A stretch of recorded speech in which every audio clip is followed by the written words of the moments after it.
ছাত্র জনতার গণ অভ্যুত্থানে ৫ আগস্ট তৎকালীন প্রধানমন্ত্রী শেখ হাসিনার পদত্যাগ আর ভারতে পালানোর পর তার কূটনৈতিক পাসপোর্টের বৈধতা নিয়ে কথা ওঠে।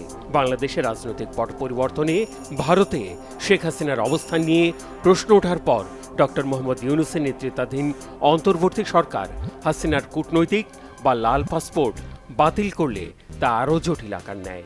জানানো হয়েছে, কূটনৈতিক বিধি অনুযায়ী ভিসা ছাড়া সর্বোচ্চ ৪৫ দিন বৈধভাবে ভারতে থাকতে পারবেন শেখ হাসিনা।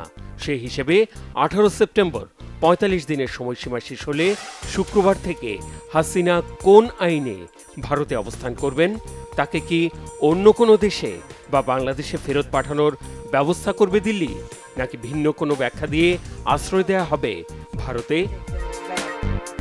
মঙ্গলবার ভারতের পররাষ্ট্র মন্ত্রণালয়ের এক মুখপাত্রের বরাত দিয়ে জি নিউজ জানিয়েছে, কূটনৈতিক পাসপোর্টের বদৌলতে শেখ হাসিনার ভারতে থাকার মেয়াদ শেষ হলেও তাকে বাংলাদেশে পাঠানোর সম্ভাবনা নেই।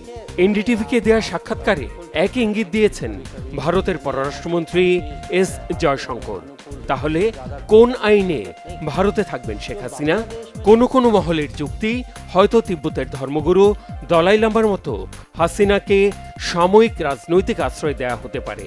প্রতিবেশী দেশে থাকা বা না থাকার বিষয়টি এখন হাসিনার পরম মিত্র ভারতের প্রধানমন্ত্রী নরেন্দ্র মোদীর সিদ্ধান্তের উপরই নির্ভর করে রয়েছে।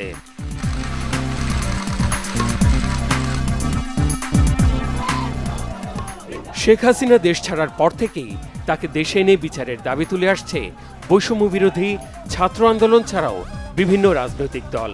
ছাত্র জনতা হত্যার দায়ে এরই মধ্যে ১০০রও বেশি মামলা হয়েছে পলাতক এই নেত্রীর বিরুদ্ধে। এমন অবস্থায় কোন আইনে তিনি ভারতে আছেন, বিষয়টি খোলাসাও করেনি ভারত। এ নিয়ে কি ভারতের সাথে দ্বন্দ্বে জড়াবে ডক্টর ইউনূসের সরকার? Mehrab Hussain Khan, Bangla vision, news desk.